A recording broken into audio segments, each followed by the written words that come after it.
Brock Purdy is one of the best stories to come along in the NFL in a really long time. For a player to be drafted where he was, and I know that there isn't that big a difference between being the second to last pick in the 7th round and the last pick, but it sure feels like it, right? That last step is a doozy. We actually give that person the title Mr. Irrelevant. And for him, for Mr. Irrelevant to step in and win MVP in his 3rd year would be, well, it would literally be unprecedented. So I love the story, and I love how well the kid is playing, and I think he's excellent. I do think, however, that there is at least some of this that suggests he is a product of the system, which is to say, I have seen that team win, and win a lot with very, very average quarterback play. So I get that he's better than Jimmy Garoppolo was. I get all of that.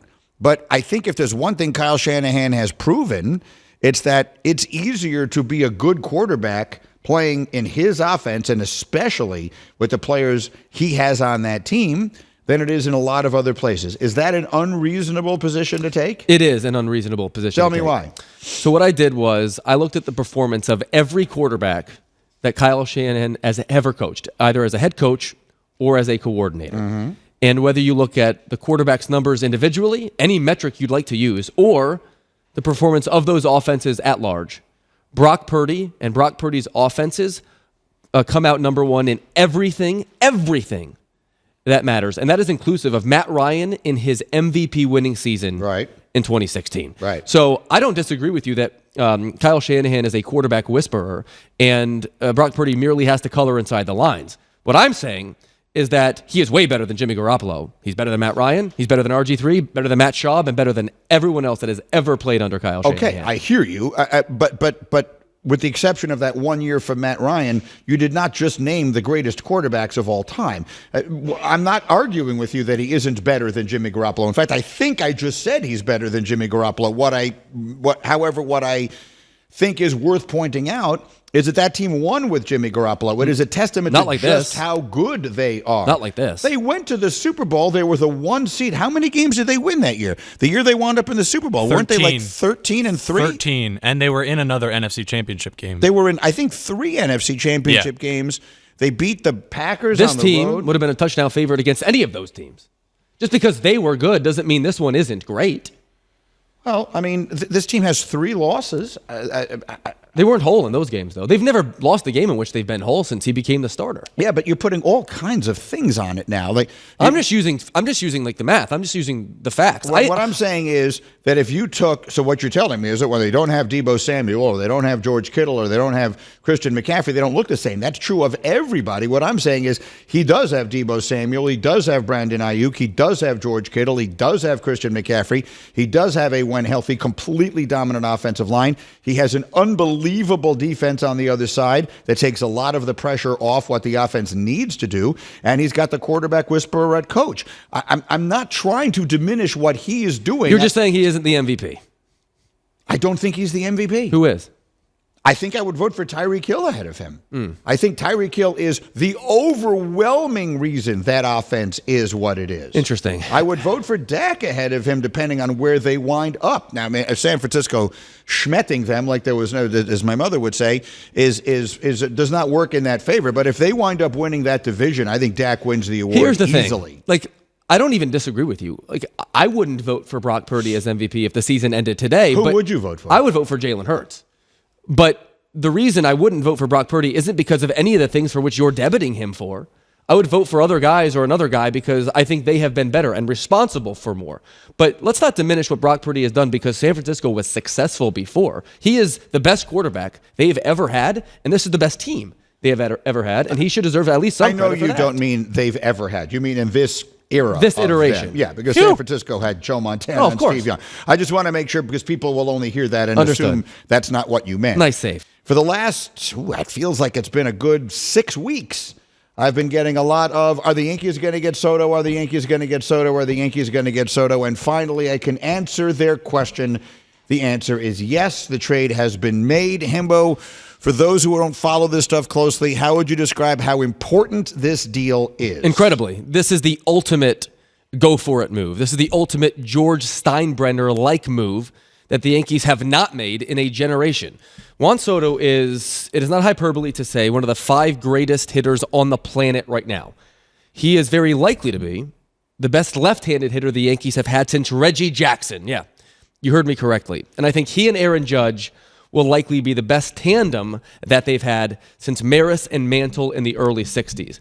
Juan Soto is an absolute freaking superstar, but he's in a contract year, and that's why it's the ultimate go-for-it move. Because in order to justify this trade, and the Yankees gave up a lot of prospect capital to pull it off, Greeny, one of 2 things is going to need to happen to justify it. Tell me. Either the Yankees are going to need to win the pennant, something they've not done since 2009, or Juan Soto is going to need to make a long-term commitment to the franchise with his next contract. Well, is there any obvious reason to think that won't happen? I mean, if we're sitting here and we're looking at the usual suspects, the Yankees should always be the top of the list of the usual suspects to go out and sign somebody, especially if they've had a year with him. They know what they gave up for him. Obviously, that's a lot of leverage on Soto's side, but it is what it is. That'll become a sunk cost. If he's worth getting the next $400 million deal, why would anyone besides the Yankees be the team to give it to him? Because Scott Boras is his agent. And Scott Boras is not going to give the Yankees any kind of discount. I'm not saying that. I'm just saying,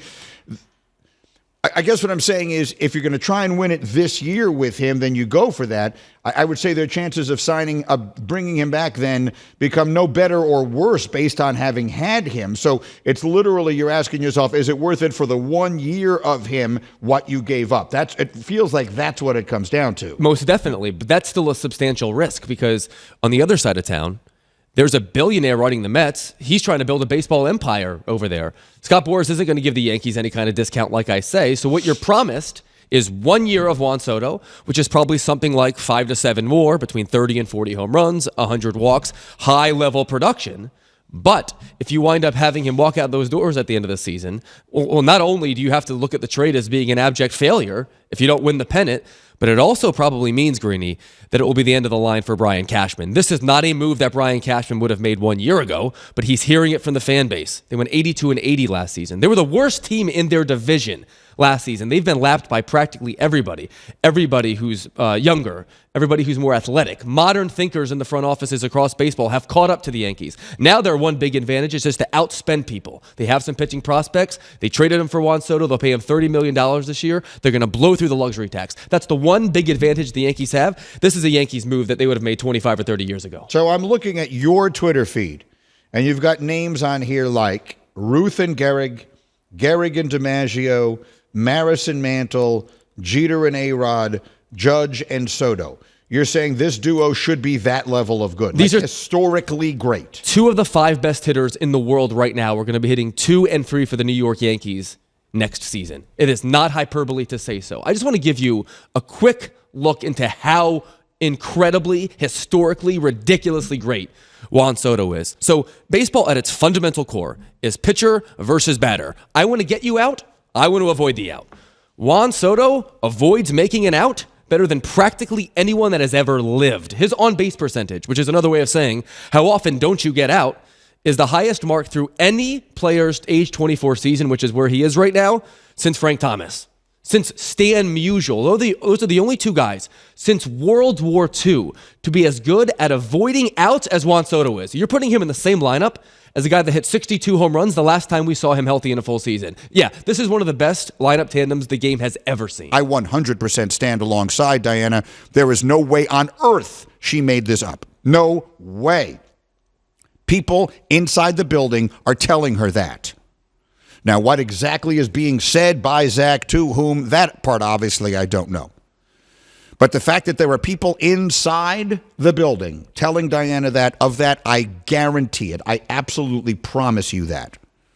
And so when Aaron is upset about the chicken bleep stuff, that's an internal problem. It's not an external problem. It's not a Diana Rossini problem.